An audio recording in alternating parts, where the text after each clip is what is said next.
ವಿದ್ಯಾರ್ಥಿಗಳೇ ಗಮನಿಸಿ, ಕೇವಲ 99 ರೂಪಾಯಿಗೆ ಎಲ್ಲ ವಿಷಯಗಳ ಮಾದರಿ ಪ್ರಶ್ನೆ ಪತ್ರಿಕೆಗಳ ಉತ್ತರಗಳು ಮತ್ತು ನೋಟ್ಸ್ಗಳು ನಿಮಗೆ ಬೇಕಾದರೆ ಕರೆ ಮಾಡಿ. ದ್ವಿತೀಯ PUC ವಿದ್ಯಾರ್ಥಿಗಳಿಗೆ ಸ್ವಾಗತ. ಈಗ ನೋಡಿ, ನಿಮ್ಮ ಇತಿಹಾಸ ಮಾದರಿ ಪ್ರಶ್ನೆ ಪತ್ರಿಕೆ 1 2025-26ನೇ ಸಾಲಿನ ಮಾದರಿ ಪ್ರಶ್ನೆ ಪತ್ರಿಕೆ 1ರ ಸಂಪೂರ್ಣ ಉತ್ತರಗಳನ್ನು ನೋಡೋಣ. ಇಲ್ಲಿ ಭಾಗ ಏನಲ್ಲಿ ಕೊಟ್ಟಿರುವ ಆಯ್ಕೆಗಳಲ್ಲಿ ಸೂಕ್ತವಾದ ಉತ್ತರವನ್ನು ಆರಿಸಿ ಬರೆಯಿರಿ. ಸಿಂಧೂ ನಾಗರಿಕತೆಯು ಪ್ರಪಂಚದ ಪ್ರಾಚೀನ ನಾಗರಿಕತೆಗಳಲ್ಲಿ ಒಂದಾಗಿದೆ. ಇದು ಈಜಿಪ್ಟ್, ಮೆಸೊಪೊಟೇಮಿಯಾ ಮತ್ತು ಚೀನಾ ನಾಗರಿಕತೆಗಳ ಸಮಕಾಲೀನ ನಾಗರಿಕತೆಯಾಗಿದೆ. ಇಲ್ಲಿ ಸಿ, ಎ ಮತ್ತು ಆರ್ ಎರಡೂ ಸರಿಯಾಗಿವೆ ಹಾಗೂ ಆರ್ ಎನ ಸರಿಯಾದ ವಿವರಣೆಯಾಗಿದೆ. ಶಾತವಾಹನ ರಾಜಧಾನಿ ಪ್ರತಿಷ್ಠಾನ ಪ್ರಸ್ತುತ ಕಂಡುಬರುವ ರಾಜ್ಯ ಮಹಾರಾಷ್ಟ್ರ. ಎರಡನೇ ತರಾಯಿನ್ ಯುದ್ಧ ಇವರುಗಳ ನಡುವೆ ನಡೆಯಿತು. ಯಾರ ನಡುವೆ? ಮಹಮ್ಮದ್ ಗೋರಿ ಮತ್ತು ಪೃಥ್ವಿರಾಜ್ ಚೌಹಾಣ್ ನಡುವೆ. ವಿಶಿಷ್ಟಾದ್ವೈತ ಸಿದ್ಧಾಂತದ ಪ್ರತಿಪಾದಕರು ರಾಮಾನುಜಾಚಾರ್ಯರು. ನೋಡಿ, ಎಲ್ಲ ಸಿದ್ಧಾಂತದ್ದು ನೀವು ಅದ್ವೈತ, ವಿಶಿಷ್ಟಾದ್ವೈತ, ದ್ವೈತ, ಶಕ್ತಿ ವಿಶಿಷ್ಟಾದ್ವೈತ ಎಲ್ಲ ಇದರದ್ದು ಯಾರ್ಯಾರು ಅನ್ನೋದನ್ನು ನೀವು ನೆನಪಿನಲ್ಲಿ ಇಟ್ಕೋಬೇಕು. ಯಾವುದಾದ್ರೂ ಒಂದನ್ನು ಪರೀಕ್ಷೆಯಲ್ಲಿ ಕೇಳ್ತಾರೆ. ಭಾರತೀಯ ರಾಷ್ಟ್ರೀಯ ಕಾಂಗ್ರೆಸ್ನ ಮೊದಲ ಅಧಿವೇಶನ ನಡೆದ ವರ್ಷ 1885. ಕೊಟ್ಟಿರುವ ಉತ್ತರಗಳಲ್ಲಿ ಸರಿಯಾದನ್ನು ಆರಿಸಿಬರ್ರಿ. ಅಶ್ವಘೋಷ ರಚಿಸಿದ ಕೃತಿ ಬುದ್ಧ ಚರಿತ. ಎಲಿಫೆಂಟ್ ಆದ ಪುರಾತನ ಹೆಸರು ಗೌರವಪುರಿ. ಅಮೀರ್ ಖುಸ್ರೋನನ್ನು ಭಾರತದ ಗಿಣಿ ಎಂದು ಕರೆಯಲಾಗಿದೆ. KC ರೆಡ್ಡಿ ಅವರು ಮೈಸೂರು ರಾಜ್ಯದ ಪ್ರಥಮ ಮುಖ್ಯಮಂತ್ರಿಯಾಗಿದ್ದರು.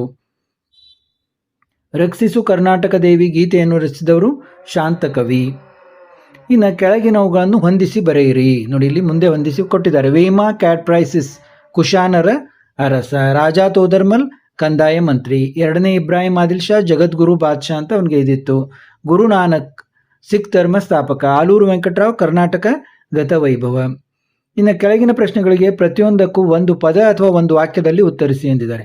ಸಿಂಧೂ ನಾಗರಿಕತೆಯ ಹಡಗುಕಟ್ಟೆ ಎಲ್ಲಿ ಪತ್ತೆಯಾಗಿದೆ? ಗುಜರಾತಿನ ಲೋಥಲ್ನಲ್ಲಿ. ಅರ್ಥಶಾಸ್ತ್ರ ಬರೆದವರು ಯಾರು? ಕೌಟಿಲ್ಯ.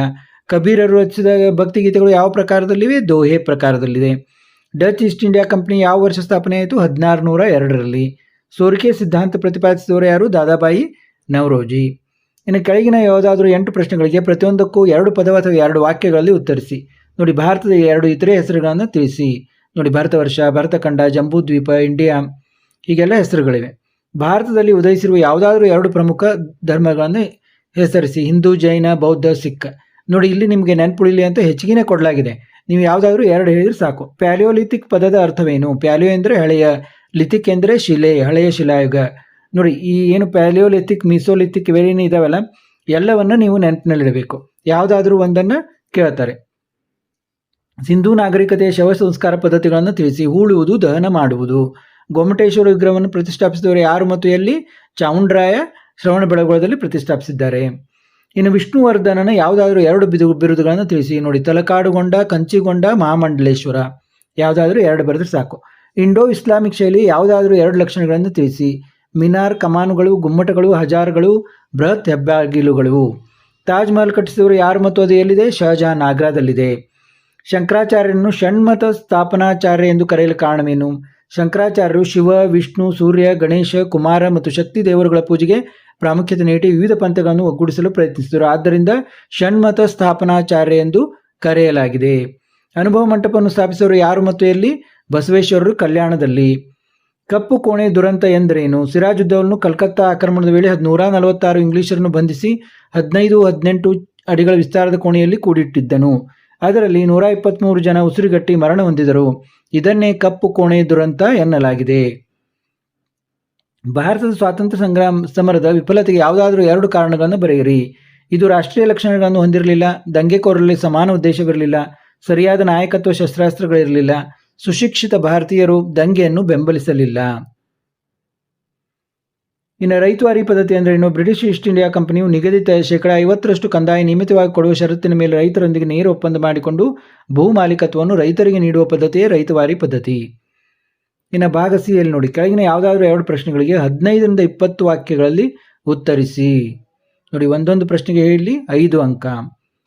ಚೋಳರ ಗ್ರಾಮಾಡಳಿತವನ್ನು ವಿವರಿಸಿ. ನೋಡಿ, ಚೋಳರ ಗ್ರಾಮಾಡಳಿತ ಎಲ್ಲವನ್ನು ಕೊಟ್ಟಿದ್ದಾರೆ. ಇಲ್ಲಿ ನೀವು ಇಂಪಾರ್ಟೆಂಟ್ ಬರೀಬಹುದು. ನೋಡಿ, ಆಧಾರ 1ನೇ ಪರಾಂತಕನ ಉತ್ತರ ಮೇರೂರು ಶಾಸನ. ಆಯ್ಕೆ ವಿಧಾನ: ಗ್ರಾಮವನ್ನು 30 ವಿಭಾಗಗಳಾಗಿ ವಿಂಗಡಿಸಿ ಪ್ರತಿ ವಿಭಾಗಕ್ಕೆ ಒಬ್ಬ ಪ್ರತಿನಿಧಿ 1 ವರ್ಷದ ಅವಧಿಗೆ ಅದೃಷ್ಟ ಪದ್ಧತಿ ಅಥವಾ ಕುಡುವಲೈ ಮೂಲಕ ಆಯ್ಕೆ. ಸಮಿತಿಗಳನ್ನು ವರಿಯಂ ಎನ್ನುತ್ತಿದ್ದರು. ವಾರ್ಷಿಕ ಸಮಿತಿ, ಉದ್ಯಾನ ಸಮಿತಿ, ಕೆರೆಕಟ್ಟೆ ಸಮಿತಿ ವರಿಯಂ ಸದಸ್ಯರನ್ನ ವರಿಯಂ ಪೆರುಮಕ್ಕಳ್ ಎಂದು ಕರೆಯುತ್ತಿದ್ದರು. ಕಾರ್ಯ ಗ್ರಾಮ ರಕ್ಷಣೆ, ಕಂದಾಯ ವಸೂಲಿ. ಅರ್ಹತೆಗಳು ಕನಿಷ್ಠ ಅರ್ಧ ಎಕರೆ ತೆರಿಗೆ ಕೊಡುವ ಭೂಮಿ, ಸ್ವಂತ ಮನೆ ಇರಬೇಕು, 30ಕ್ಕಿಂತ ಹೆಚ್ಚು, 70ಕ್ಕಿಂತ ಕಡಿಮೆ ವಯಸ್ಸಿನವರಾಗಿರಬೇಕು. ಇದು ಸದಸ್ಯ ಆಗಲಿಕ್ಕೆ. ನೋಡಿ, ವೇದ ಬ್ರಾಹ್ಮಣಗಳ ವ್ಯವಹಾರ ಜ್ಞಾನ ಇರಬೇಕು, ಉತ್ತಮ ಚಾರಿತ್ರ್ಯ ಹೊಂದಿರಬೇಕು. ಅನರ್ಹತೆಗಳು ಕಳೆದ 3 ವರ್ಷಗಳಿಂದ ಸತತವಾಗಿ ಯಾವುದೇ ಸಮಸ್ಯೆ ಲೆಕ್ಕಪತ್ರಗಳನ್ನು ಸಲ್ಲಿಸಿದವರು ಮತ್ತು ಅವರ ಸಂಬಂಧಿಕರು. ಗ್ರಾಮಾಡಳಿತವನ್ನು ವಿದ್ವಾಂಸರು ಚಿಕ್ಕ ಪ್ರಜಾಪ್ರಭುತ್ವ ರಾಜ್ಯ ಎಂದು ಕರೆಯುತ್ತಿದ್ದರು. ಇನ್ನು ಶಿವಾಜಿಯ ದಿಗ್ವಿಜಯಗಳನ್ನು ವಿವರಿಸಿ. ನೋಡಿ, ಶಿವಾಜಿಯು ಮರಾಠ ಸಾಮ್ರಾಜ್ಯ ಸ್ಥಾಪಕ. ಶಿವಾಜಿ ಗುರು ದಾದಾಜಿ ಕೊಂಡದೇವ ಶಿವಾಜಿಗೆ ಕುದುರೆ ಸವಾರಿ, ಕತ್ತೆ ವರಸೆ, ಶಸ್ತ್ರಾಭ್ಯಾಸ ಮೊದಲಾದ ಯುದ್ಧ ಕಲೆಯಲ್ಲಿ ತರಬೇತಿ ನೀಡಿದನು. ದಿಗ್ವಿಜಯಗಳನ್ನು ನೋಡಿ. ಆರಂಭಿಕ ಆಕ್ರಮಗಳು ಎಷ್ಟು ನೆನಪಾಗ್ತಾವೆ ಅಷ್ಟು ಬರೀರಿ. ಶಿವಾಜಿ ಮತ್ತು ಅಫ್ಜಲ್ ಖಾನ್ ಬಗ್ಗೆ ಬರೆಯಿರಬೇಕು. ಶಿವಾಜಿ ಮತ್ತು ಔರಂಗಜೇಬ ಯಾವ್ಯಾವ ಇಂಪಾರ್ಟೆಂಟ್ ಪಾಯಿಂಟ್ಸ್ ಅವನ್ನೆಲ್ಲ ನೀವು ಈ ರೀತಿ ಇದನ್ನು ಮಾಡ್ಕೊಂಡು ಬರೀಬೇಕು. ಸೂರತ್ನ ಮೇಲೆ ದಾಳಿ, ಆಮೇಲೆ ಜೈಸಿಂಗ್ ಮತ್ತು ಪುರಂದರ ಒಪ್ಪಂದ, ಶಿವಾಜಿಯ ಕಿರೀಟ ಧಾರಣೆ, 1674ರಲ್ಲಿ ರಾಯಗಢದ ಕಿರೀಟ ಮಾಡಿಕೊಂಡು ಛತ್ರಪತಿ ಎಂಬ ಬಿರುದನ್ನು ಧರಿಸಿದನು. ಇನ್ನು ಸ್ವಾಮಿ ವಿವೇಕಾನಂದರ ವ್ಯಕ್ತಿತ್ವವನ್ನು ಚರ್ಚಿಸಿ. ನೋಡಿ, ಭಾರತದ ರಾಷ್ಟ್ರಪ್ರೇಮಿ ಸಂತ, ವೇದಾಂತ ಕೇಸರಿ. ಜನನ ಎಲ್ಲೆಲ್ಲಿ ಆಯಿತು, ತಂದೆ ತಾಯಿ ಯಾರು, ಚಿಕಾಗೋದ ವಿಶ್ವ ಧರ್ಮ ಸಮ್ಮೇಳನ. ನೋಡಿ, ಇದು ಅತ್ಯಂತ ಮುಖ್ಯ. ಸ್ವಾಮಿ ವಿವೇಕಾನಂದರ ವ್ಯಕ್ತಿತ್ವದಲ್ಲಿ ಅತ್ಯಂತ ಮುಖ್ಯವಾದ ಇದು ಘಟ್ಟ ಇದು. ರಾಮಕೃಷ್ಣ ಮಿಷನ್ ಸ್ಥಾಪನೆ ಮತ್ತು ರಾಷ್ಟ್ರೀಯತೆ ಮೇಲೆ ಪ್ರಭಾವ, ಇವೆಲ್ಲ ಇಂಪಾರ್ಟೆಂಟ್ ಪಾಯಿಂಟ್ಸ್. ಆಮೇಲೆ ರಾಷ್ಟ್ರೀಯತೆ ಉದಯಕ್ಕೆ ಕಾರಣವಾದ ಅಂಶಗಳು ಯಾವ್ಯಾವು, ಬ್ರಿಟಿಷ್ ಅಧಿಕಾರದ ಆರ್ಥಿಕ ಪರಿಣಾಮಗಳು, ಏಕರೂಪದ ಆಡಳಿತ ಮತ್ತು ರಾಜಕೀಯ ಏಕತೆ, ಪಾಶ್ಚಿಮಾತ್ಯ ಶಿಕ್ಷಣದ ಪ್ರಭಾವ, ಬ್ರಿಟಿಷರ ಜನಾಂಗೀಯ ನೀತಿ, ಬ್ರಿಟಿಷ್ ಆಳ್ವಿಕೆಯ ಪ್ರತಿಗಾಮಿ ನೀತಿಗಳು, ಪತ್ರಿಕೆಗಳು ಮತ್ತು ಸಾಹಿತ್ಯದ ಪಾತ್ರ, ಐತಿಹಾಸಿಕ ಸಂಶೋಧನೆಗಳ ಪ್ರಭಾವ. ಇನ್ನು ಭಾಗ ಡಿಯಲ್ಲಿ ಕೆಳಗಿನ ಯಾವುದಾದ್ರೂ 2 ಪ್ರಶ್ನೆಗಳಿಗೆ 30ರಿಂದ 40 ವಾಕ್ಯಗಳಲ್ಲಿ ಉತ್ತರಿಸಿ ಎಂದಿದ್ದಾರೆ. ಒಂದೊಂದಕ್ಕೆ 10 ಅಂಕ. ನೋಡಿ, ಇಲ್ಲಿ ಬುದ್ಧನ ಜೀವನ ಮತ್ತು ಬೋಧನೆಗಳನ್ನು ವಿವರಿಸಿ. ನೋಡಿ, ಪೀಠಿಕೆ, ಆರಂಭಿಕ ಜೀವನ, ವೈವಾಹಿಕ ಜೀವನ, ಮಹಾಪರಿತ್ಯಾಗ. ನೋಡಿ, ಏನೇನಾಯ್ತು ಅವನಿಗೆ. ನೋಡಿ, ರೋಗಿ, ವೃದ್ಧ, ಶವಯಾತ್ರೆ, ಸನ್ಯಾಸಿ, ಇವೆಲ್ಲ ದೃಶ್ಯಗಳನ್ನು ನೋಡಿ 4 ದೃಶ್ಯ ನೋಡಿದ ಅವನು. ಒಂದು ರೋಗಿ, ಒಂದು ವೃದ್ಧ, ಒಂದು ಶವಯಾತ್ರೆ, ಒಂದು ಸನ್ಯಾಸಿ. ನೋಡಿ, ಜಗುಪ್ಸೆಗೊಂಡ ಹೆಂಡತಿ ಮಗು, ರಾಜ್ಯ ಬಿಟ್ಟು ಸನ್ಯಾಸ ಸ್ವೀಕರಿಸಿದ, ಸತ್ಯಾನ್ವೇಷಣೆ, ಮಹಾಪರಿತ್ಯಾಗ ಅಂತ ಕರಿತೀವಿ ನಾವು ಇದನ್ನು. ಆಮೇಲೆ ಜ್ಞಾನೋದಯ ಆಯಿತು ಅವನಿಗೆ, ಪ್ರಥಮ ಪ್ರವಚನ, ಬೋಧನೆಗಳು, ನಂತರ ಆತನ ನಿರ್ವಾಣ. ಇನ್ನು ಗುಪ್ತರ ಕಾಲವನ್ನು ಭಾರತದ ಇತಿಹಾಸದಲ್ಲಿ ಸುವರ್ಣಯುಗ ಎಂದು ಕರೆಯುತ್ತಾರೆ, ಏಕೆ. ನೋಡಿ, ಪೀಠಿಕೆ, ಹಿಂದೂ ಧರ್ಮದ ಪುನರುತ್ಥಾನ, ಶಿಕ್ಷಣ, ಸಾಹಿತ್ಯ. ಮುಖ್ಯ ಪಾಯಿಂಟ್ಸ್ಗಳನ್ನು ಕೊಟ್ಟಿದ್ದಾರೆ, ಅವನ್ನೆಲ್ಲ ನೋಡ್ಕೊಂಡು ಇದನ್ನು ಮಾಡಬೇಕು ನೀವು. ಇತರೆ ಪ್ರಮುಖ ಕೃತಿಗಳು. ಆದ ಕಾರಣ ನಾವೆಲ್ಲ ಏಕೆ ಗುಪ್ತರ ಕಾಲವನ್ನು ಭಾರತ ಇತಿಹಾಸದಲ್ಲಿ ಸುವರ್ಣಯುಗ ಅಂತ ಕರೆಯುತ್ತೇವೆ ಅಂತ ಹೇಳಬೇಕು ಲಾಸ್ಟ್. ನೋಡಿ, ವಿಜ್ಞಾನ, ತಂತ್ರಜ್ಞಾನ, ವರಾಮೇರ, ವಾಗ್ಭಟ. ವಿಜಯನಗರ ಕಾಲದ ಧರ್ಮ, ಸಾಹಿತ್ಯ ಮತ್ತು ಕಲೆ, ವಾಸ್ತುಶಿಲ್ಪವನ್ನು ಕುರಿತು ಬರೆಯಿರಿ. ನೋಡಿ, ಧರ್ಮ, ಸಾಹಿತ್ಯ, ಕಲೆ, ವಾಸ್ತುಶಿಲ್ಪ.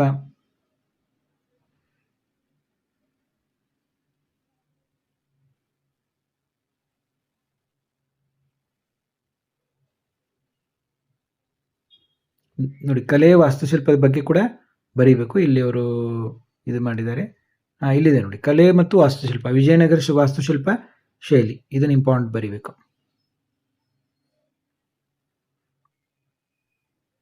ನೋಡಿ, ಎಲ್ಲ ಪಾಯಿಂಟ್ಸ್ ಕೊಟ್ಟಿದ್ದಾರೆ, ಮೇನ್ ಅವನ್ನೆಲ್ಲ ಬರೀಬೇಕು ನೀವು. ಇನ್ನು ಸರ್ ಎಂ ವಿಶ್ವೇಶ್ವರಯ್ಯ ಆಧುನಿಕ ಮೈಸೂರಿನ ನಿರ್ಮಾತೃ ವಿಶ್ಲೇಷಿಸಿ. ನೋಡಿ, ಅವರು ಯಾವಾಗ ಜನಿಸಿದ್ರು, ಏನೇನಾದರು ಅನ್ನೋದನ್ನು ಇಂಪಾರ್ಟೆಂಟ್ 1-2 ಪಾಯಿಂಟ್ಸ್ಗಳನ್ನು ಹೇಳಿ, ಆಮೇಲೆ ದಿವಾನರಾಗಿದ್ದರು ಅಂತ ಹೇಳಿ, ಆಡಳಿತಾತ್ಮಕ ಸುಧಾರಣೆಗಳು, ಕೈಗಾರಿಕಾ ಅಭಿವೃದ್ಧಿ.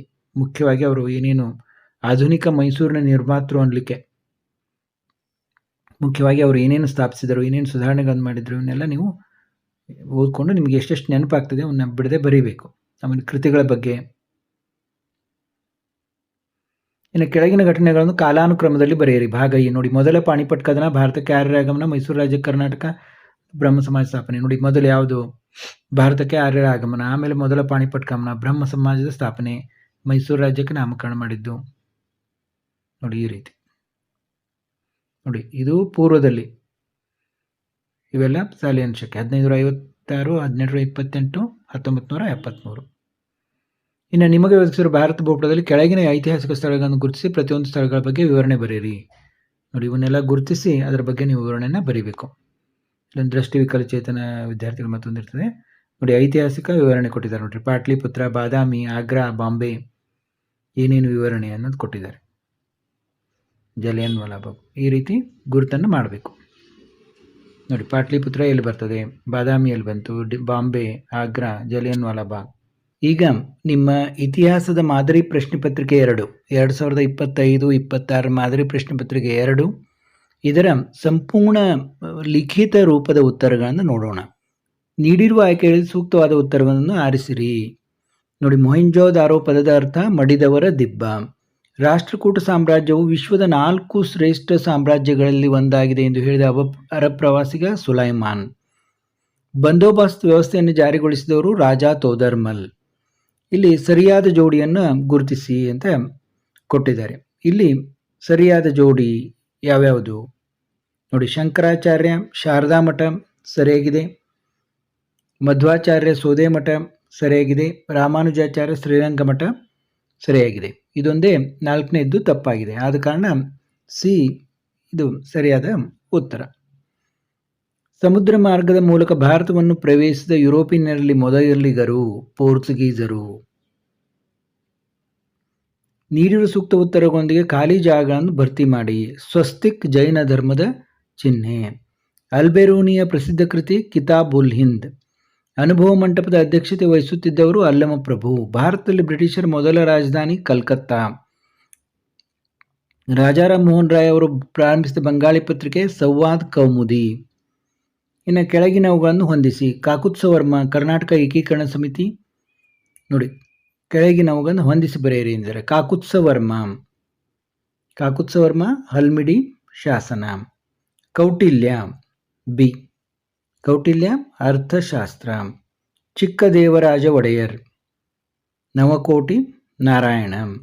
ಲೆವಿಸ್ ಬೆಂಥಮ್ ಬೌರಿಂಗ್ ಮೈಸೂರಿನ ಕಮಿಷನರ್. ಸಿದ್ದಪ್ಪ ಕಾಂಬ್ಳಿ ಕರ್ನಾಟಕ ಏಕೀಕರಣ ಸಮಿತಿ ಅಧ್ಯಕ್ಷರು.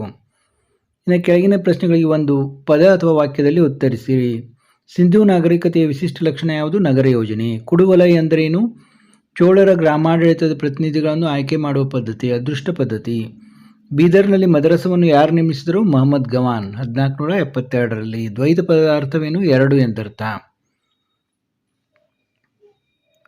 ಬ್ರಿಟಿಷರು ಬಂಗಾಳವನ್ನು ಏಕೆ ವಿಭಜಿಸಿದರು? ಹಿಂದೂ ಮತ್ತು ಮುಸ್ಲಿಮರ ನಡುವೆ ಒಡಕನ್ನು ಉಂಟು ಮಾಡಲು 1905ರಲ್ಲಿ ವಿಭಜಿಸಿದರು. ಇನ್ನು ಈ ಕೆಳಗಿನ ಯಾವುದಾದ್ರೂ 8 ಪ್ರಶ್ನೆಗಳಿಗೆ 2 ಪದಗಳಲ್ಲಿ ಅಥವಾ 2 ವಾಕ್ಯಗಳಲ್ಲಿ ಉತ್ತರಿಸಿರಿ. ಯಾವುದಾದ್ರೂ 2 ಭಾರತೀಯ ನೃತ್ಯ ಪ್ರಕಾರಗಳನ್ನು ಹೆಸರಿಸಿ. ಭರತನಾಟ್ಯ, ಕಥಕ್, ಕೂಚಿಪುಡಿ, ಮೋಹಿನಿ ಆಟ್ಟಂ. ನೋಡಿ ಇಲ್ಲಿ ನಿಮಗೆ ನೆನಪುಳಿಲಿ ಅಂತ ಹೆಚ್ಚಿಗೆ ಇದನ್ನು ಕೊಟ್ಟಿರಲಾಗಿದೆ. ಕವಿರಾಜ ಮಾರ್ಗದ ಪ್ರಕಾರ ಕರ್ನಾಟಕದ ಮೇರೆ ಎಲ್ಲಿಂದ ಎಲ್ಲಿಯವರೆಗೆ ಇತ್ತು? ಕಾವೇರಿಯಿಂದ ಗೋದಾವರಿವರೆಗೆ. ಮೀಸೋಲಿಕ್ ಪದದ ಅರ್ಥವೇನು? ಮೀಸೋ ಎಂದರೆ ಮಧ್ಯ, ಲಿಥಿಕ್ ಎಂದರೆ ಶಿಲೆ, ಮಧ್ಯ ಶಿಲಾಯುಗ ಎಂದರ್ಥ. ನೋಡಿ ಇವು ಮೂರನ್ನು ನೀವು ನೆನಪಿನಲ್ಲಿಡಬೇಕು. ಸಿಂಧೂ ನಾಗರಿಕತೆ ಅವನಿಗೆ 2 ಕಾರಣಗಳನ್ನು ಉಲ್ಲೇಖಿಸಿ. ಸತತ ಪ್ರವಾಹಗಳು, ಮಣ್ಣಿನ ಸವೆತ, ಸಾಂಕ್ರಾಮಿಕ ರೋಗಗಳು, ಮಳೆಯ ಕೊರತೆ, ಅನಾಗರಿಕರ ದಾಳಿ. ಯಾವುದಾದ್ರೂ 2 ಬರೆದ್ರೆ ಸಾಕು. ಮಹಾಪರಿತ್ಯಾಗ ಎಂದರೇನು? ಬುದ್ಧನು ದುಃಖಕ್ಕೆ ಮೂಲ ಕಾರಣ ಕಂಡುಹಿಡಿಯಲು ಹೆಂಡತಿ ಮತ್ತು ತಂದೆ ತಾಯಿ ರಾಜ್ಯವನ್ನು ತ್ಯಾಗ ಮಾಡಿದ್ದನ್ನು ಮಹಾಪರಿತ್ಯಾಗ ಎನ್ನುವರು. ಗುಪ್ತರ ಇತಿಹಾಸದ ಬಗ್ಗೆ ತಿಳಿಯಲು ಸಹಾಯಕವಾಗಿರುವ ಯಾವುದಾದ್ರೂ 2 ಪ್ರಮುಖ ಮೂಲಾಧಾರಗಳನ್ನು ಹೆಸರಿಸಿ. ಸಮುದ್ರಗುಪ್ತನ ಅಲಹಾಬಾದ್ ಸ್ತಂಭಶಾಸನ, ಕಾಳಿದಾಸನ ಕೃತಿಗಳು, ವಿಶಾಖದತ್ತನ ಮುದ್ರಾರಾಕ್ಷಸ ಮತ್ತು ದೇವಿ ಚಂದ್ರಗುಪ್ತಂ, ರಾಜಶೇಖರನ ಕಾವ್ಯಮೀಮಾಂಸೆ, ಪಾಹ್ಯ ನಿತ್ಸಂಗರ ಬರಹಗಳು. ಯಾವುದಾದ್ರೂ 2 ಹೇಳಿದರೆ ಸಾಕು. 2ನೇ ತರಾಯಿನ್ ಯುದ್ಧ ಯಾರ ನಡುವೆ ನಡೆಯಿತು? ಮೊಹಮ್ಮದ್ ಗೋರಿ ಮತ್ತು ಪೃಥ್ವಿರಾಜ್ ಚೌಹಾಣ್ ನಡುವೆ. ಶಿವಾಜಿ ಮೇಲೆ ಪ್ರಭಾವ ಬೀರಿದ 2 ವ್ಯಕ್ತಿಗಳು ತಾಯಿ ಜೀಜಾಬಾಯಿ, ದಾದಾಜಿ ಕೊಂಡದೇವ. ಶಂಕರಾಚಾರ್ಯ ಎಲ್ಲಿ ಮತ್ತು ಯಾವಾಗ ಜನಿಸಿದರು? ಕೇರಳದ ಕಾಲಡಿ, ಸಾಮಾನ್ಯ ಶಕ 788. 2 ಸೂಫಿ ಪಂಥಗಳನ್ನು ಹೆಸರಿಸಿ. ಚಿಸ್ತಿ, ಸುವರ್ವರ್ದಿ, ಫಿರ್ದೌಸಿ, ಖಾದ್ರಿ, ಶತ್ತಾರ, ಮಹದಾವಿ, ರೌಶನಿಯತ್, ನಕ್ಷಬಂದಿ. ದಯಾನಂದ ಸರಸ್ವತಿಯವರ ತಾಯಿಯನ್ನು ಹೆಸರಿಸಿ. ಕೃಷ್ಣಾಜಿ ತಿವಾರಿ, ಯಶೋದಾಬಾಯಿ. ಸರ್ ಎಂ ವಿಶ್ವೇಶ್ವರಯ್ಯನವರ ಯಾವುದಾದ್ರೂ 2 ಕೃತಿಗಳನ್ನು ಹೆಸರಿಸಿ. A vision of prosperous Mysuru, reconstructing India, rapid development of India, planned economy for India. ರಾಜ್ಯ ಪುನರ್ವಿಂಗಡಣೆಯ ಸಮಿತಿಯ ಯಾರಾದರೂ 2 ಸದಸ್ಯರ ಹೆಸರನ್ನು ತಿಳಿಸಿ. ಫಜಲ್ ಅಲಿ, ಕೆ.ಎಂ. ಫಣಿಕ್ಕರ್, ಎಚ್.ಎನ್. ಕುಂಜರು. ಗಾಂಧಾರ ಕಲಾಶಾಲೆಯ ಮುಖ್ಯ ಗುಣಲಕ್ಷಣಗಳನ್ನು ವಿವರಿಸಿ. ನೋಡಿ ಇಲ್ಲಿ 2 ಪ್ರಶ್ನೆಗಳಿಗೆ 15ರಿಂದ 20 ವಾಕ್ಯಗಳಲ್ಲಿ ಬರೀಬೇಕು. ಒಂದೊಂದಕ್ಕೆ 5 ಅಂಕ, ಒಟ್ಟು 10 ಅಂಕ. ನೋಡಿ, ಗಾಂಧಾರ ಕಲಾಶಿಲೆಯ ಮುಖ್ಯ ಗುಣಲಕ್ಷಣಗಳನ್ನು ವಿವರಿಸಿ. ನೋಡಿ, ಎಲ್ಲ ಓದ್ತಾ ಹೋಗೋದಿಲ್ಲ, ನೀವು ನೋಡ್ತಾ ಹೋಗಬೇಕು. ಗಾಂಧಾರ ಕಲೆಯ ಪ್ರಮುಖ ಗುಣಲಕ್ಷಣಗಳು ಏನೇನು ಅನ್ನೋದನ್ನು ಇಲ್ಲಿ ನೋಡಬಹುದು ನೀವು. ಇನ್ನು ತಾಳಿಕೋಟೆ ಯುದ್ಧದ ಕಾರಣಗಳು ಮತ್ತು ಫಲಿತಾಂಶಗಳೇನು? Next question. ತಾಳಿಕೋಟೆ ಯುದ್ಧದ ಕಾರಣಗಳು ಮತ್ತು ಫಲಿತಾಂಶಗಳು.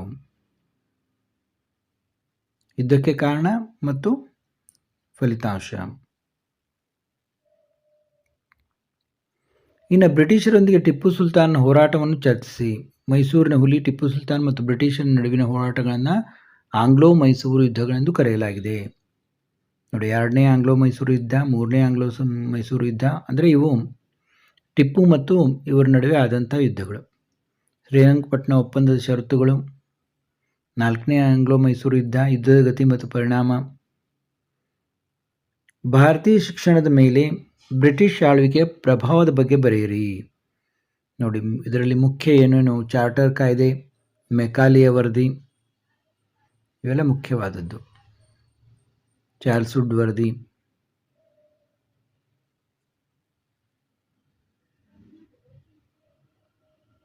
ಇನ್ನು ಕೆಳಗಿನ ಯಾವುದಾದ್ರೂ 2 ಪ್ರಶ್ನೆಗಳಿಗೆ ತಲಾ 30ರಿಂದ 40 ವಾಕ್ಯಗಳಲ್ಲಿ ಉತ್ತರಿಸಿ. ನೋಡಿ, ಒಂದೊಂದಕ್ಕೆ 10 ಅಂಕ. ಆರ್ಯರ ರಾಜಕೀಯ, ಸಾಮಾಜಿಕ, ಆರ್ಥಿಕ ಮತ್ತು ಧಾರ್ಮಿಕ ಸ್ಥಿತಿಯ ಬಗ್ಗೆ ಬರೆಯಿರಿ. ಇವೆಲ್ಲದರ ಬಗ್ಗೆ ನೀವು ಬರೀಬೇಕು. ರಾಜಕೀಯ ಸ್ಥಿತಿ, ಉತ್ತರ ಕಾಲ, ಸಾಮಾಜಿಕ ಸ್ಥಿತಿ, ಆಹಾರ ಪದ್ಧತಿ, ಸಾಮಾಜಿಕ ಸ್ಥಿತಿಯಲ್ಲಿ ಬರುತ್ತೆ ಅನ್ನೋದು, ಆರ್ಥಿಕ ಸ್ಥಿತಿ, ಆಮೇಲೆ ಧಾರ್ಮಿಕ ಸ್ಥಿತಿ. ಇನ್ನು 2ನೇ ಪುಲಿಕೇಶಿಯ ಸಾಧನೆಗಳನ್ನು ವಿವರಿಸಿ. ನೋಡಿ, ಏನೇನು ದಿಗ್ವಿಜಯ ಸಾರಿದ? ಮಂಗಳೇಶ್ ನುಡಿ ಯುದ್ಧ, ರಾಷ್ಟ್ರಕೂಟರೊಡನೆ ಯುದ್ಧ, ಉತ್ತರ ಭಾರತ ಮೇಲೆ ದಿಗ್ವಿಜಯ, ನರ್ಮದಾ ನದಿ ಯುದ್ಧ, ಪೂರ್ವ ಭಾರತದೊಂದಿಗೆ ಯುದ್ಧ, ಪಲ್ಲವರೊಂದಿಗೆ ಪ್ರಥಮ ಯುದ್ಧ, ಅಂತಿಮ ಯುದ್ಧ, ವಿದೇಶ ಸಂಬಂಧ, ಸಾಮ್ರಾಜ್ಯ ವಿಸ್ತೀರ್ಣ, ಬಿರುದುಗಳು, ಇವೆಲ್ಲ ಇದಾಗ್ತದೆ. ಇನ್ನು ಅಕ್ಬರ್ನ ಜೀವನ ಮತ್ತು ಸಾಧನೆಗಳನ್ನು ವಿವರಿಸಿ. ನೋಡಿ, 2ನೇ ಪಾಣಿಪತ್ ಕದನ, ಗೊಂಡ್ವಾನದ ದಿಗ್ವಿಜಯ, ಗುಜರಾತ್ ಆಕ್ರಮಣ, ಬಂಗಾಳ ಮತ್ತು ಒರಿಸ್ಸಾಗಳ ಆಕ್ರಮಣ, ರಕ್ಪೂರ್ನ ರಜಪೂತ ನೀತಿ, ದಕ್ಷಿಣ ಭಾರತದ ದಂಡಯಾತ್ರೆಗಳು. ಅಕ್ಬರ್ನ ಜೀವನ ಮತ್ತು ಸಾಧನೆಗಳಲ್ಲಿ ಇವನ್ನೆಲ್ಲ. ಆಡಳಿತ ಬಗ್ಗೆ, ಮನ್ಸಬ್ದಾರಿ ಪದ್ಧತಿ, ಕಂದಾಯ ಪದ್ಧತಿ, ಇವೆಲ್ಲ ಅಕ್ಬರ್ನ ಇದರಲ್ಲೇ ಬರ್ತವೆ. ಅಕ್ಬರ್ನ ಸಾಹಿತ್ಯ ಪೋಷಣೆ, ಕಲೆ ಮತ್ತು ವಾಸ್ತುಶಿಲ್ಪ. ನಿಮ್ಗೆ ಏನೇನು ನೆನಪುಳಿತದಲ್ಲ ಇವೆಲ್ಲ ಪಾಯಿಂಟ್ಸ್ಗಳಲ್ಲಿ ಬರೀಬೇಕು. ಇನ್ನು ಭಾರತೀಯ ರಾಷ್ಟ್ರೀಯ ಚಳವಳಿಯಲ್ಲಿ ಗಾಂಧೀಜಿಯವರ ಪಾತ್ರವನ್ನು ಚರ್ಚಿಸಿ. ನೋಡಿ, ಇವೆಲ್ಲ ಮುಖ್ಯವಾದ ಪಾಯಿಂಟ್ಸ್ಗಳನ್ನು ಇಲ್ಲಿ ನೀಡಲಾಗಿದೆ. ಅಸಹಕಾರ ಚಳವಳಿ, ಚೌರಿ ಚೌರಾ ಘಟನೆ, ಕಾಯ್ದೆ ಭಂಗ ಚಳವಳಿ, ದಂಡಿ ಉಪ್ಪಿನ ಸತ್ಯಾಗ್ರಹ, ಭಾರತ ಬಿಟ್ಟು ತೊಲಗಿ ಚಳವಳಿ. ಇನ್ನು ಈ ಕೆಳಗಿನ ಘಟನೆಗಳನ್ನು ಕಾಲಾನುಕ್ರಮದಲ್ಲಿ ಜೋಡಿಸಿ. ನೋಡಿ, ಈ ರೀತಿ ಕೊಟ್ಟಿದ್ದಾರೆ. ಕಾಲಾನುಕ್ರಮ ಏನಿದೆ? ಕನೌಜ್ನ ಧಾರ್ಮಿಕ ಸಭೆ 643, ಹಲ್ದಿಘಾಟ್ನ ಕದ 1576, ಶ್ರೀರಂಗಪಟ್ಟಣದ ಒಪ್ಪಂದ 1792, ಭಾರತೀಯ ರಾಷ್ಟ್ರೀಯ ಕಾಂಗ್ರೆಸ್ ಸ್ಥಾಪನೆ 1885. ಇನ್ನು ನಿಮಗೊಂದು ಭೂಪಟವನ್ನು ಕೊಟ್ಟು ಗುರುತಿಸ್ಲಿಕ್ಕೆ ಹೇಳ್ತಾರೆ. ಕೆಲವು ಇವು ಇರ್ತವೆ, ಅವನ್ನೇ ಪದೇ ಪದೇ ಕೇಳ್ತಿರ್ತಾರೆ. ಇಲ್ಲಿ ನೋಡ್ಬೋದು ನೀವು. ಪಾಟ್ಲಿಪುತ್ರ, ಹಳೆಬೀಡು, ದೇವಗಿರಿ, ಪಾಂಡಿಚೇರಿ, ಮೀರತ್ ಕೇಳಿದ್ದಾರೆ. ಇಲ್ಲಿ ದೃಷ್ಟಿ ವಿಕಲಚಿತ ವಿದ್ಯಾರ್ಥಿಗಳಿಗೆ ಅದನ್ನು ಬಿಟ್ಬಿಡಿ. ಆಮೇಲೆ ಇವುಗಳಿಗೆ ಹೀಗೆ ವಿವರಣೆಯನ್ನು ಬರೀಬೇಕು. ಪಾಟ್ಲಿಪುತ್ರ, ಹಳೆಬೀಡು, ದೇವಗಿರಿ, ಪಾಂಡಿಚೇರಿ, ಮೀರತ್ಗಳಿಗೆ ವಿವರಗಳನ್ನು ಬರೆದು ಈ ರೀತಿ ನೀವು ಇದರಲ್ಲಿ ಗುರುತಿಸಬೇಕು. ನೋಡಿ, ಮೀರತ್ ಎಲ್ಲಿ ಬಂತು, ಪಾಟ್ಲಿಪುತ್ರ ಎಲ್ಲಿ ಬಂತು, ದೇವಗಿರಿ ಎಲ್ಲಿದೆ, ಹಳೆಬೀಡು, ಪಾಂಡಿಚೇರಿ, ಇವೆಲ್ಲ ನೀವು ಬರೀಬೇಕು. ಮಾದರಿ ಪ್ರಶ್ನೆ ಪತ್ರಿಕೆ 3, 2025-26 ಮಾದರಿ ಪ್ರಶ್ನೆ ಪತ್ರಿಕೆ 3ರ ಉತ್ತರಗಳನ್ನು ನೋಡೋಣ. ಪ್ರಾಚೀನ ಭಾರತ ರೋಮ್ಗಳ ಸಂಬಂಧ ಕುರಿತು ತಿಳಿಸುವ ಗ್ರಂಥ ಜಿಯಾಗ್ರಫಿ. ಪ್ರತಿಪಾದನೆ: ಉತ್ತರ ವೇದಗಳ ಜನರು ಯುದ್ಧದಲ್ಲಿ ವಂಚನೆ ಮಾರ್ಗವನ್ನು ಅನುಸರಿಸಿದರು. ಯುದ್ಧವನ್ನು ಜಯಗಳಿಸುವುದು ಪ್ರಮುಖವಾಯಿತು. ನೋಡಿ, ಎ ಮತ್ತು ಆರ್ ಎರಡೂ ಸರಿಯಾಗಿದೆ, ಹಾಗೂ ಆರ್ ಏನ ಸರಿಯಾದ ವಿವರಣೆಯಾಗಿದೆ. ಮಾಮುಲುಕ್ ಪದದ ಅರ್ಥ ಗುಲಾಮ. ಅದ್ವೈತ ತತ್ವಶಾಸ್ತ್ರದ ಪ್ರತಿಪಾದಕರು ಶಂಕರಾಚಾರ್ಯರು. ನೋಡಿ, ಅದ್ವೈತ ಶಂಕರಾಚಾರ್ಯರು, ಮಧ್ವಾಚಾರ್ಯರು ದ್ವೈತ, ರಾಮಾನುಜಾಚಾರ್ಯರು ವಿಶಿಷ್ಟ ಅದ್ವೈತ, ಬಸವೇಶ್ವರರು ಶಕ್ತಿ ವಿಶಿಷ್ಟ ಅದ್ವೈತ. ಯಾವ್ಯಾವ ತತ್ವಶಾಸ್ತ್ರ ಪ್ರತಿಪಾದಕರು ಯಾರ್ಯಾರು ಅನ್ನೋದನ್ನು ನೀವು ನೆನಪಿನಲ್ಲಿಟ್ಟರೆ ಯಾವುದಾದ್ರೂ ಒಂದನ್ನು ಪರೀಕ್ಷೆಯಲ್ಲಿ ಕೇಳ್ತಾರೆ. ಪ್ಲಾಸಿ ಕದನ ನಡೆದ ವರ್ಷ 1757. ಕೊಟ್ಟಿರುವ ಉತ್ತರಗಳಲ್ಲಿ ಸರಿಯಾದನ್ನು ಆರಿಸಿ ಬಿಟ್ಟ ಸ್ಥಳಗಳನ್ನು ಭರ್ತಿ ಮಾಡಿ. ನೋಡಿ, ಸಿಂಧೂ ಜನರ ಪ್ರಧಾನ ದೇವತೆ ಮಾತೃದೇವತೆ. ಹರ್ಷವರ್ಧನ ಎರಡನೇ ರಾಜಧಾನಿ ಕನೌಜ್. ಅಮೀರ್ ಖುಸ್ರುನನ್ನು ಭಾರತ ಗಿಣಿ ಎಂದು ಕರೆಯಲಾಗಿದೆ. ಗುರು ಗ್ರಂಥ ಸಾಹಿಬ್ ಗ್ರಂಥ ಗುರುಮುಖಿ ಲಿಪಿಯಲ್ಲಿದೆ. ಸಹಾಯಕ ಸೈನ್ಯ ಪದ್ಧತಿಗೆ ಸಹಿ ಹಾಕಿದ ಮೊದಲ ರಾಜ್ಯ ಹೈದರಾಬಾದ್. ನೋಡಿ, ಕನಿಷ್ಕ ಶಕಯುಗ. ಶಹಜಹಾನ್ ನಿಮಗೆಲ್ಲ ಗೊತ್ತಿದೆ. Taj Mahal. Annie Besant Theosophical Society. Sir M Visvesvaraya ಕೈಗಾರಿಕೀಕರಣ ಅಥವಾ ನಾಶ. WC ಬೆನರ್ಜಿ ಮೊದಲ ಕಾಂಗ್ರೆಸ್ ಅಧಿವೇಶನದ ಅಧ್ಯಕ್ಷರು. ನೋಡಿ, ಈ ಕೆಳಗಿನ ಪ್ರಶ್ನೆಗಳಿಗೆ ಒಂದು ಪದ ಅಥವಾ ಒಂದು ವಾಕ್ಯದಲ್ಲಿ ಉತ್ತರಿಸಿ. ಮೊಹೆಂಜೋದಾರೋ ಪದದ ಅರ್ಥವೇನು? ಮಡಿದವರ ದಿಬ್ಬ. ಚೋಳರ ಆರಂಭಿಕ ರಾಜಧಾನಿ ಯಾವುದು? ಉರೈಯೂರು. ಜಗದ್ಗುರು ಬಾದ್ಶಾ ಎಂದು ಯಾರನ್ನು ಕರೆಯಲಾಗಿದೆ? ಎರಡನೇ ಇಬ್ರಾಹಿಂ ಆದಿಲ್ ಶಾ. ಶುದ್ಧಿ ಚಳವಳಿ ಅಂದ್ರೇನು? ಇಸ್ಲಾಂ ಮತ್ತು ಕ್ರಿಶ್ಚಿಯನ್ ಧರ್ಮಕ್ಕೆ ಮತಾಂತರಗೊಂಡವರನ್ನ ಹಿಂದೂ ಧರ್ಮದ ತೆಕ್ಕೆ ಕೈ ಹಿಂದಕ್ಕೆ ಕರೆಸಿಕೊಳ್ಳಲು ಸ್ವಾಮಿ ದಯಾನಂದ ಸರಸ್ವತಿ ಆರಂಭಿಸಿದ ಚಳವಳಿಯೇ ಶುದ್ಧಿ ಚಳವಳಿ. INA Indian national army. ಇನ್ನು ಭಾಗ ಬಿ ಯಲ್ಲಿ ನೋಡಿ, ಈ ಕೆಳಗಿನ ಯಾವುದೇ 8 ಪ್ರಶ್ನೆಗಳಿಗೆ 2 ಪದಗಳಲ್ಲಿ ಅಥವಾ 2 ವಾಕ್ಯಗಳಲ್ಲಿ ಉತ್ತರಿಸಿ. ವಿಶ್ವ ಪರಂಪರೆ ಪಟ್ಟಿಯಲ್ಲಿರುವ ಭಾರತದ ಯಾವುದಾದರೂ 2 ಐತಿಹಾಸಿಕ ತಾಣಗಳನ್ನು ಹೆಸರಿಸಿ. ನೋಡಿ, ಅಜಂತ, ಎಲ್ಲೋರಾ, ಕೋನಾರ್ಕ, ಪಟ್ಟದಕಲ್ಲು, ಹಂಪಿ, ಐಹೊಳೆ, ತಾಜ್ ಮಹಲ್. ನೋಡಿ, ಈಗ ಬಹಳಷ್ಟು ಕೊಟ್ಟಿದ್ದಾರೆ. ನೀವು ಯಾವುದಾದ್ರೂ 2 ಬರೆದ್ರೆ ಸಾಕು. ಭಾರತಕ್ಕೆ ಭೇಟಿ ನೀಡಿದ 2 ಚೀನಿ ಯಾತ್ರಿಕರು ಪಾಹಿಯಾನ್, ಹ್ಯುಯೆನ್ಸಾಂಗ್. ನಿಯೋಲಿಥಿಕ್ ಪದದ ಅರ್ಥವೇನು? ನಿಯೋ ಎಂದರೆ ಹೊಸ, ಲಿಥಿಕ್ ಎಂದರೆ ಶಿಲೆ, ಹೊಸ ಶಿಲಾಯುಗ. ನೋಡಿ, ಹೊಸ, ಹಳೆ, ಮಧ್ಯ ಯಾವುದಾದ್ರೂ ಒಂದನ್ನು ಕೇಳ್ತಾರೆ ಪೇಪರ್ನಲ್ಲಿ. ಅದಕ್ಕೆ 3 ಗೊತ್ತಿಟ್ಬೇಕು ನಿಮಗೆ. ಹರಪ್ಪ ಮೊಹೆಂಜೋದಾರೋವನ್ನು ಶೋಧಿಸಿದರು ಯಾರು? ಹರಪ್ಪ ದಯಾರಾಮ್ ಸಾಹ್ನಿ. ಮೊಹೆಂಜೋದಾರೋ RD ಬೆನರ್ಜಿ. ಬೌದ್ಧ ಧರ್ಮದ ಪಂಥಗಳನ್ನು ಹೆಸರಿಸಿ. ನೋಡಿ, ಹೀನಾಯನ, ಮಹಾಯಾನ. ಕಾಳಿದಾಸನ 2 ಮಹಾಕಾವ್ಯಗಳು ರಘುವಂಶ, ಕುಮಾರ ಸಂಭವ. ಮುಘಲ್ ವಾಸ್ತುಶಿಲ್ಪದ 2 ವೈಶಿಷ್ಟ್ಯಗಳನ್ನು ಉಲ್ಲೇಖಿಸಿ. ನೋಡಿ, ಗುಮ್ಮಟಗಳು, ಎತ್ತರವಾದ ಸ್ತಂಭಗಳು, ಗುಮ್ಮಟಗಳಿರುವ ಹೆಬ್ಬಾಗಿಲು, ಕಮಾನು, ಮಿನಾರ್. ಯಾವುದಾದ್ರೂ 2 ಹೇಳಿದ್ರೆ ಸಾಕು. ಶಿವಾಜಿ ಸಂಗ್ರಹಿಸುತ್ತಿದ್ದ 2 ಪ್ರಮುಖ ತೆರಿಗೆಗಳು ಯಾವುವು? ಚೌತ್ ಮತ್ತು ಸರ್ದೇಶ್ಮುಖಿ. ಮಧ್ವಾಚಾರ್ಯರು ಯಾವ ವರ್ಷ ಮತ್ತು ಎಲ್ಲಿ ಜನಿಸಿದರು? 1238ರಲ್ಲಿ ಉಡುಪಿ ಬಳಿಯ ಪಾಜಕದಲ್ಲಿ. ಭಕ್ತಿ ಚಳವಳಿ ಪ್ರಮುಖ ಅಂಶಗಳೇನು? ಭಕ್ತಿ, ಧಾರ್ಮಿಕ ಸಾಮರಸ್ಯ, ಸಾಮಾಜಿಕ ಸಮಾನತೆ, ಲಿಂಗ ಸಮಾನತೆ. ಸ್ವಾಮಿ ವಿವೇಕಾನಂದರು ಪ್ರಕಟಿಸಿದ ಪತ್ರಿಕೆಗಳನ್ನು ಹೆಸರಿಸಿ. ಉದ್ಬೋಧನಾ, ಪ್ರಬುದ್ಧ ಭಾರತ. ಮೈಸೂರಿನ 2 ಕಮಿಷನರ್ನ ಹೆಸರಿಸಿ. Mark Cubbon, Lewis Bentham Bowring. ತೀವ್ರಗಾಮಿ ನಾಯಕರಲ್ಲಿ ಯಾರಾದರೂ 2 ಹೆಸರಿಸಿ. ಲಾಲಾ ಲಜಪತ್ ರಾಯ್, ಬಿಪಿನ್ ಚಂದ್ರಪಾಲ್, ಬಾಲ್ ಗಂಗಾಧರ್ ತಿಲಕ್. ಹೊಯ್ಸಳ ಶೈಲಿಯ ವಾಸ್ತುಶಿಲ್ಪದ ಪ್ರಮುಖ ಲಕ್ಷಣಗಳನ್ನು ವಿವರಿಸಿ. ಹೊಯ್ಸಳ ಕಲೆ ಲಕ್ಷಣಗಳು. ನೋಡಿ, ಹೊಯ್ಸಳ ಕಾಲವನ್ನು ದೇವಾಲಯಗಳ ವಾಸ್ತುಶಿಲ್ಪದ ಸುವರ್ಣ ಯುಗ ಅಂತ ಕರೆಯಲಾಗಿದೆ. ಹೊಯ್ಸಳ ಶೈಲಿಯಲ್ಲಿ ಏನೇನಿದೆ ನೋಡಿ. ಮುಖ್ಯ ಲಕ್ಷಣ: ನಕ್ಷತ್ರಾಕಾರದ ತಳಪಾಯ, 4 ಅಡಿ ಎತ್ತರದ ನಕ್ಷತ್ರಾಕಾರದ ಜಗತಿಯ, ಆಮೇಲೆ ತೆರೆದ ಪ್ರದಕ್ಷಿಣಾಪಥ, ನುಣುಪಾದ ಕಂಬಗಳ ರಚನೆ, ಸುಂದರವಾದ ಕೆತ್ತಿರುವ ಮದನಿಕೆರೆ ಗೃಹಗಳು, ವಿಶಾಲವಾದ ನವರಂಗ, ಭುವನೇಶ್ವರಿ ಮೇಲ್ಚಾವಣಿ, ಪಿರಮಿಡ್ ಕರದ ವಿಮಾನ ಶಿಖರಗಳು, 1 ರಿಂದ 5 ಗರ್ಭಗೃಹಗಳು. ನೋಡಿ, ಇವಕ್ಕೆಲ್ಲ ಏಕಕೂಟ, ದ್ವಿಕೂಟ, ತ್ರಿಕೂಟ, ಚತುಷ್ಕೂಟ, ಪಂಚಕೂಟ ಹೀಗೆಲ್ಲ ಕರೀತಾರೆ. ಆಮೇಲೆ ಪ್ರಮುಖ ದೇವಾಲಯಗಳು ಏನೇನು ಇವನ್ನೆಲ್ಲ ಬರೀಬೇಕು ನೀವು. ನೋಡಿ, ಇದಕ್ಕೆ 5 ಅಂಕ ಇದೆ. ಅಲ್ಲಾವುದ್ದೀನ್ ಖಿಲ್ಜಿಯ ಸುಧಾರಣೆಗಳನ್ನು ಸಂಕ್ಷಿಪ್ತವಾಗಿ ವಿಶ್ಲೇಷಿಸಿ. ನೋಡಿ, ಅಲ್ಲಾವುದ್ದೀನ್ ಆಡಳಿತ ಸುಧಾರಣೆ, ಸೈನಿಕ ಸುಧಾರಣೆ, ಕಂದಾಯ ಸುಧಾರಣೆ ಎಲ್ಲವನ್ನ ನೋಡಿಕೊಂಡು ಮುಖ್ಯವಾದದ್ದನ್ನು ಬರೀಬೇಕು ನೀವು. ಇನ್ನು ಆರ್ಥಿಕ ಸುಧಾರಣೆ. ನೆಕ್ಸ್ಟ್, ಸೋರಿಕೆ ಸಿದ್ಧಾಂತ ಬರೆಯಿರಿ. ನೆಕ್ಸ್ಟ್ ಪ್ರಶ್ನೆ, ದಾದಾಬಾಯಿ ನವರೋಜಿ ಅವರು ಪ್ರತಿಪಾದಿಸಿದಂಥ ಸೋರಿಕೆ ಸಿದ್ಧಾಂತ.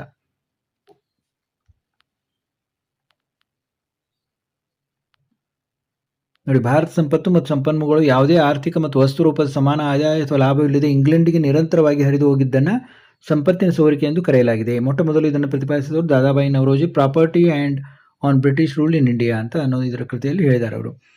ಬ್ರಿಟಿಷರು ಭಾರತದಲ್ಲಿ ವಾಣಿಜ್ಯ ಹಿತಾಸಕ್ತಿ ಹೊಂದಿದ್ದರು, ಎಲ್ಲ ಮಾರುಕಟ್ಟೆಯಾಗಿತ್ತು. ನಮ್ಮ ಸಂಪತ್ತಿನ ಸೋರಿಕೆ ವಿಧಾನಗಳು ಯಾವ್ಯಾವ ರೀತಿ ಅದನ್ನೆಲ್ಲ ಅವರು ಬರೆದಿದ್ದಾರೆ. ಕರ್ನಾಟಕದ ಏಕೀಕರಣ ಚಳವಳಿಯನ್ನು ಸಂಕ್ಷಿಪ್ತವಾಗಿ ವಿವರಿಸಿ. ನೋಡಿ, ಪೀಠಿಕೆ ಮುಖ್ಯವಾಗಿ ಏನೇನು ಬರ್ತದೆ ಕರ್ನಾಟಕ ಏಕೀಕರಣ ಚಳವಳಿಯಲ್ಲಿ. ವೃತ್ತಪತ್ರಿಕೆಗಳು, ಸಂಘ ಸಂಸ್ಥೆಗಳು, ಅದಕ್ಕಾಗಿ ಹೋರಾಡಿದಂತಹ ನಾಯಕರುಗಳು ಎಲ್ಲರ ಹೆಸರನ್ನು ಬರೀಬೇಕು ನೀವು. ಆಮೇಲೆ ಸಮಿತಿ, ಧಾರ್ ಸಮಿತಿ, JVP ಸಮಿತಿ, ರಾಜ್ಯಗಳ ಪುನರ್ವಿಂಗಡಣಾ ಸಮಿತಿ. ಇನ್ನು ಭಾಗ ಡಿಯಲ್ಲಿ ಈ ಕೆಳಗಿನ ಯಾವುದೇ 2 ಪ್ರಶ್ನೆಗಳಿಗೆ ತಲಾ 30 ರಿಂದ 40 ವಾಕ್ಯಗಳಲ್ಲಿ ಉತ್ತರಿಸಿ. ನೋಡಿ, ಒಂದೊಂದಕ್ಕೆ 10 ಅಂಕ. ಅಶೋಕನ ಜೀವನ ಮತ್ತು ಸಾಧನೆಗಳನ್ನು ವಿವರಿಸಿರಿ. ರಾಷ್ಟ್ರಕೂಟರ ಸಾಂಸ್ಕೃತಿಕ ಕೊಡುಗೆಗಳನ್ನು ವಿವರಿಸಿರಿ.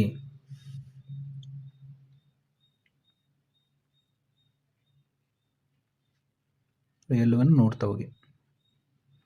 ಇನ್ನು ಮೊಹಮ್ಮದ್ ಬಿನ್ ತುಘಲಕ್ ಅವರ ಆಡಳಿತಾತ್ಮಕ ಪ್ರಯೋಗಗಳನ್ನು ವಿಮರ್ಶಾತ್ಮಕವಾಗಿ ಪರೀಕ್ಷಿಸಿ. ನೋಡಿ ಸಾಕಷ್ಟು ಸಾರಿ ಕೇಳಿದ್ದಾರೆ ಇದನ್ನು. ದೋಬ್ನಲ್ಲಿ ತೆರೆಗಳ ಹೆಚ್ಚಳ, ರಾಜಧಾನಿಯ ಬದಲಾವಣೆ, ಸಂಕೇತ ಮತ್ತು ನಾಣ್ಯ ಚಲಾವಣೆ, ಭಾರತದ ಮೊದಲ ಸ್ವಾತಂತ್ರ್ಯ ಸಂಗ್ರಾಮದ ಕಾರಣಗಳು ಮತ್ತು ಫಲಿತಾಂಶಗಳು. ಇದು ಕೂಡ ತುಂಬ ಇಂಪಾರ್ಟೆಂಟ್. ರಾಜಕೀಯ ಕಾರಣ, ಆಡಳಿತಾತ್ಮಕ ಕಾರಣ, ಆರ್ಥಿಕ ಕಾರಣ, ಸಾಮಾಜಿಕ ಮತ್ತು ಧಾರ್ಮಿಕ ಕಾರಣಗಳು, ಸೈನಿಕ ಕಾರಣಗಳು. ಮುಖ್ಯ ಮುಖ್ಯ ಪಾಯಿಂಟ್ಸ್ಗಳನ್ನು ಬರೀಬೋದು. ಇನ್ನು ಈ ಕೆಳಗಿನ ಘಟನೆಗಳನ್ನು ಕಾಲಾನುಕ್ರಮದಲ್ಲಿ ಜೋಡಿಸಿ. ಭಾರತೀಯ ರಾಷ್ಟ್ರೀಯ ಕಾಂಗ್ರೆಸ್ ಸ್ಥಾಪನೆ, ದಿನಿ ಇಲಾಖೆ ಸ್ಥಾಪನೆ, ನರ್ಮದಾ ನದಿಯ ಕದನ, ಶ್ರೀರಂಗಪಟ್ಟಣ ಕದನ. ನೋಡಿ, ನರ್ಮದಾ ನದಿಯ ಕದನ ಮೊದಲಾಯಿತು 643, ನಂತರ 1581 ದಿನಿ ಇಲಾಖೆ ಸ್ಥಾಪನೆ, ಶ್ರೀರಂಗಪಟ್ಟಣ ಒಪ್ಪಂದ 1792ರಲ್ಲಿ, ಭಾರತೀಯ ರಾಷ್ಟ್ರೀಯ ಕಾಂಗ್ರೆಸ್ ಸ್ಥಾಪನೆ 1885. ನಿಮಗೆ ಎಕ್ಸಾಕ್ಟ್ ಇದು ಗೊತ್ತಿರಲಿಲ್ಲ ಅಂದರೂ ಇಸ್ವಿ ರಫ್ ಆಗಿ ಗೊತ್ತಿತ್ತಂದ್ರೆ ನೀವು ಆರಾಮಾಗಿ ಕಾಲಾನುಕ್ರಮದಲ್ಲಿ ಜೋಡಿಸ್ಬೋದು. ಇನ್ನು ಸೂಚಿಸಿದಂತೆ ಈ ಕೆಳಗಿನ ಪ್ರಶ್ನೆಗಳಿಗೆ ಉತ್ತರಿಸಿ. ನೋಡಿ, ಒಂದು ಭೂಪಟವನ್ನು ಕೊಟ್ಟಿರ್ತಾರೆ, ಇದನ್ನು ಭಾರತದ ನಕ್ಷೆಯನ್ನು, ಅದರಲ್ಲಿ ಈ ಐತಿಹಾಸಿಕ ಸ್ಥಳಗಳನ್ನು ಗುರುತಿಸಬೇಕು. ಕೆಲವು ಸ್ಥಳಗಳಿಗೆ ಅವನ್ನೇ ಪದೇ ಪದೇ ಕೇಳ್ತಿರ್ತಾರೆ. ನೀವು ಒಂದಿಷ್ಟು ಪ್ರಶ್ನೆ ಪತ್ರಿಕೆಯನ್ನು ನೋಡಿದರೆ ನಿಮಗೆ ಆರಾಮಾಗಿ ಗೊತ್ತಾಗ್ತದೆ. ನೋಡಿ, ತಕ್ಷಶಿಲಾ, ದಂಡಿ, ಕಲ್ಕತ್ತಾ, ಹಂಪಿ, ಕಂಚಿ ಎಲ್ಲೆಲ್ಲಿ ಬರ್ತವೆ ಅನ್ನೋದನ್ನು ತಿಳ್ಕೊಬೇಕು ನೀವು. ತಕ್ಷಶಿಲಾ ಇಲ್ಲಿ ಬಂತು, ಕಲ್ಕತ್ತಾ ಇಲ್ಲಿ, ದಂಡಿ ಇಲ್ಲಿ ಬಂತು, ಹಂಪಿ, ಕಾಂಚಿ. ಈಗ ಮೊದಲ ಮತ್ತು ನಿಮ್ಮ 2ನೇ ಮತ್ತು 3ನೇ ಪ್ರಶ್ನೆ ಪತ್ರಿಕೆಯನ್ನು ನೋಡಿದೆವು. ಮತ್ತೆ ಭೇಟಿಯಾಗೋಣ.